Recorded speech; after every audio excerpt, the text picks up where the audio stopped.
Hello and welcome to another free code session. My name is Jason Bach. I'm going to continue on the open generic path. What I realized, there's a couple things I need to address. One of them is up here. Haven't attacked this one yet, but there is a cannot specify type with open generic parameters descriptor. In other words, I'm preventing a diagnostic of this type from being created. I mean, I'm basically saying you can't do open generics. So this thing is going to go away. Okay, we'll come back to that in a moment. So what I really want to talk about, though, is where did I go? Here. So has errors. That was the problem. If I do a compare with unmodified, the way it was working, it was just looking at the type arguments and saying if any of them have an error. But when you have an open generic, the type argument is always going to be an error. We've never run into this before because they've always been closed. They're actually a real type. So the only time we want to report an error is if the type argument and the type parameter are not the same symbol. If they are, that means that, if they're not, that means that the type parameter is t, but the type argument would be int. So then we need to look at the type argument and say if it has errors. Now, in the case of what I just said, if it's an int, it'll be fine. But if it was like a quux and you didn't have that defined, then yes, you would get an error back. Okay. So hopefully now it will get by that. And of course, what I just looked at, we also want to remove so we can make more progress. So here, we no longer want that in there because we're now going to support it. And then where else did I see this? Here. Yes, the cannot specify. That is in diagnostics. It's good to be organized. It's good to be organized. Diagnostics, cannot specify. We can now get rid of that. Do we have a test for? Yes, we can get rid of that. And then we can come up here and say we don't need that anymore. And we don't need that anymore. Okay, cool. Less things that could possibly be an error. I also moved these to this class for tests. Probably shouldn't because the class is already big as it is. At some point, I should look through all my tests and say, qualify them a little better because they can turn into dumping grounds.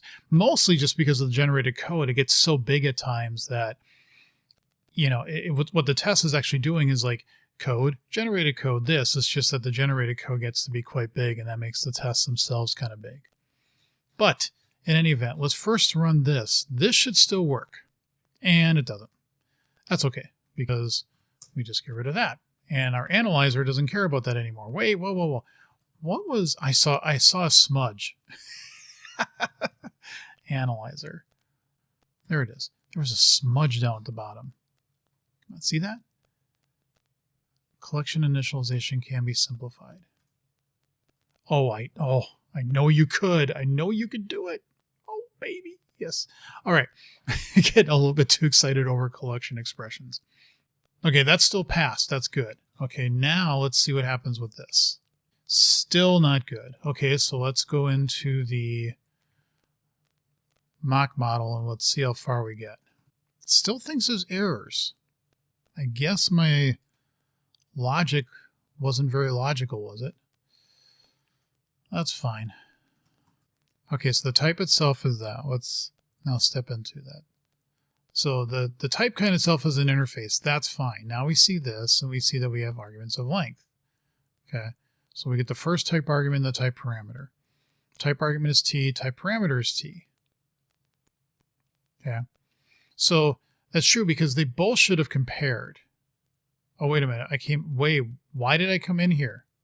They're not the same. Well, that sucks. I just realized what it did. It actually, if I come into here, yeah, we're down here. Type arguments t, type parameters t. And if I do this, and I say, let's clear this out. And I say that. Yeah, they're coming back as false. That stinks. That's really not what I wanted. Okay, back to the drawing board. How do I determine? I could look at names, which is really kind of weird. don't want to do that, you know. Okay, let's just do some evaluation and see what we actually get with this. Okay, so type argument, type kind is an error. Well, that's type. Well, we can't look at type parameter and say type parameter is a type, because there's a type kind on this, and that's type parameter. Type parameter kind is a type, but that doesn't make any sense because the type of the type parameter is the variance. Yeah, that's not what I care about. Let's say the type parameter kind of this type parameter. Yeah, I know it's a type. What happens if type parameter kind comes in when we do the other one and we've actually closed it? It's a type. As they say in the vernacular, damn it. See, it's type, parameter kind is type kind.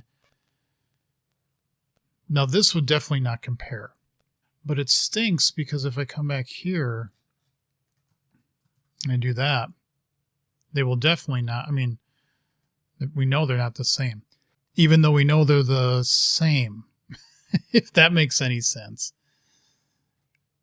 I thought I had an extension method. Well, I'm already on type symbols. Type parameter symbols? Yeah, constraints, things, stuff is not no. I thought I had something that did something to say get pointer information is obsolete, is open generic. That's not really what I want. Named type symbol has open generics. So if the type argument is a named type symbol, because, well, okay, what am I doing here? If I come back here and then I go to the media window and I say what I was looking as type argument is I named type symbol. It is. That sucks. I feel like this video is going to be me struggling over one thing. How do I know that the type parameter in this case, wait a minute, which one am I? No, type, I want type argument. Kind is going to be an error, but that's not I named type symbol. It is. But that's not. Yeah, this really isn't helping. Tuple, no. Use abstract, no. Name is T, original definition, all interfaces. What's the original definition? I'm just curious. If the type argument's original definition, which is an I type symbol, is the same as the type parameter, no, it's not. Well, sugar. That idea went out the window. I don't know why I find this to be so hard. Yeah, these are all error types. But the original definition is a T. But the original definition is not the same thing as the original definition of, I don't know, I'm just throwing out stuff here. Yeah, they're not the same either. Type argument name equals type parameter name. They're the same. I don't like that though.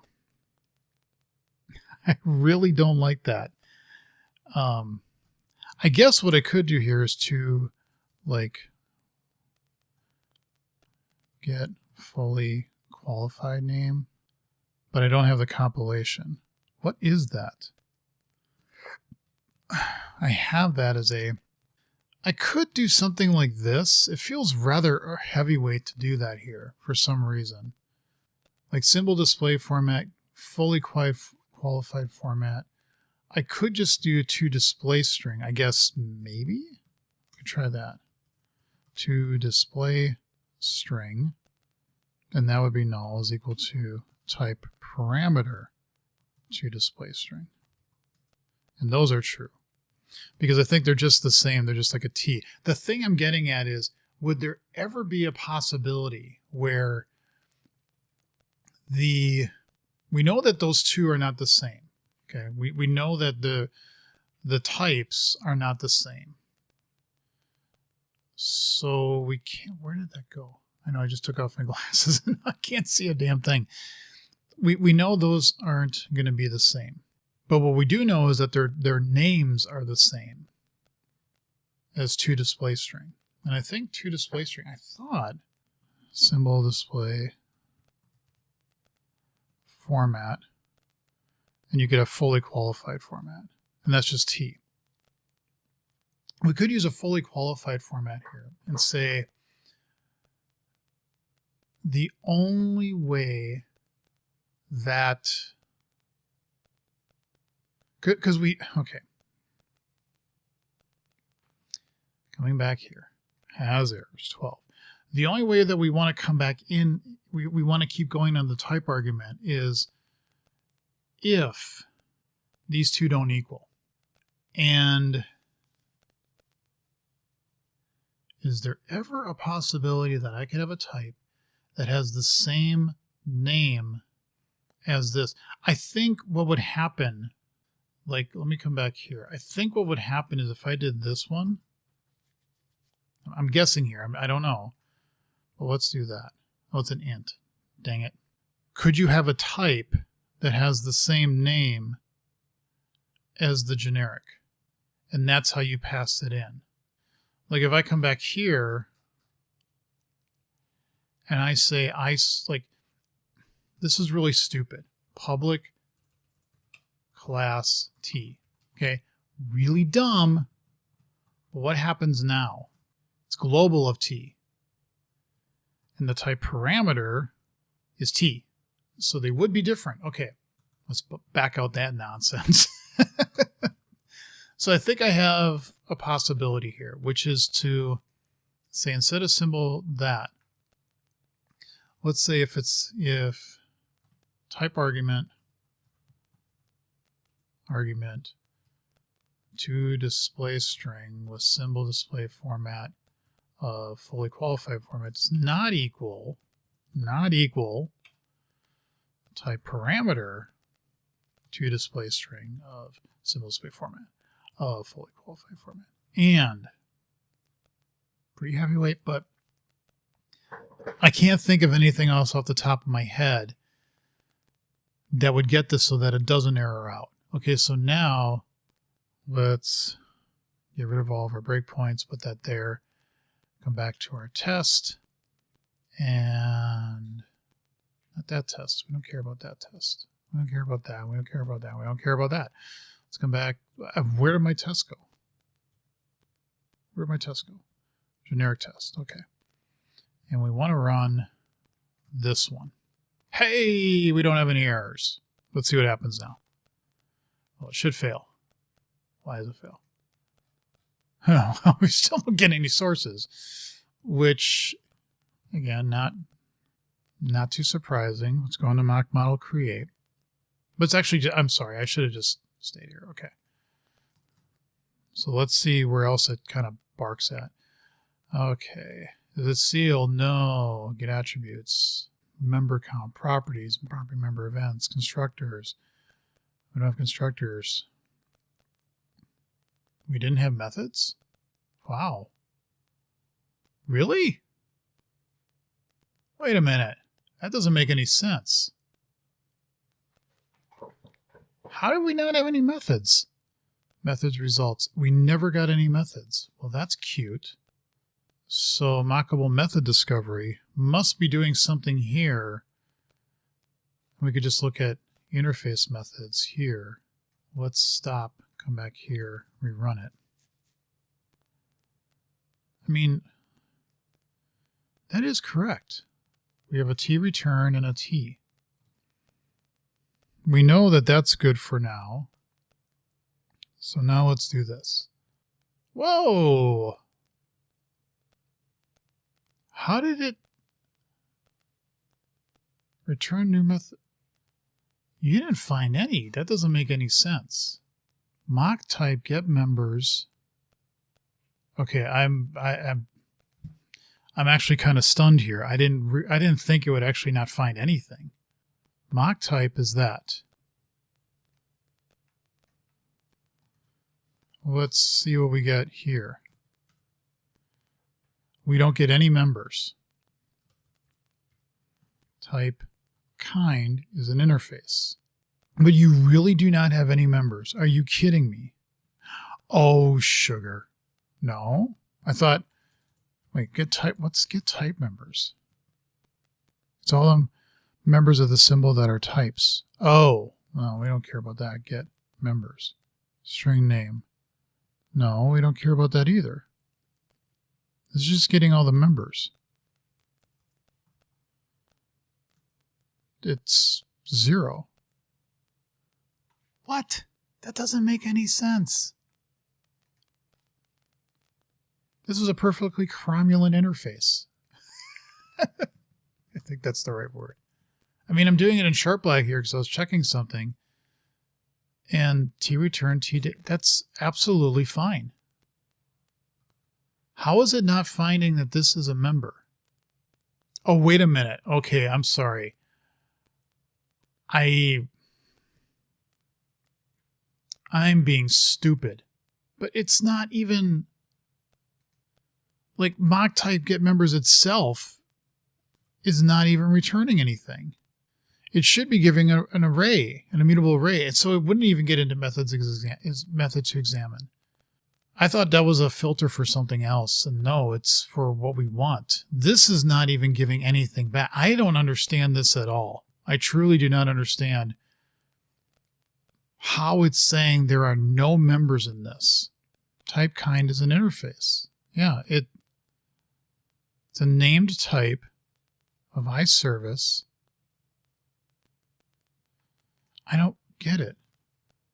Mock type as I named type symbol get members. That's also 0. Okay, I'm going to stop here because I am really, really overtly confused right now, and it's getting late and I want my cake. So, but this is going to bother me. I have to figure this out before I go to bed tonight because I'm sure once I figure it out, it will make sense. But right now, it makes absolutely no sense. Why get members is not returning anything at all. It gets all the members of this symbol. And what is mock type's name here? An iService. To display string. iService of that. To display string is display format. Fully qualified format. Global iService. How does this, it is that type. I don't know how it's not seeing that there are any members in that type. So when I come back in the next episode, one way or the other, I'm going to figure this out. Thank you all for watching. Leave comments and questions below. See you in the next episode.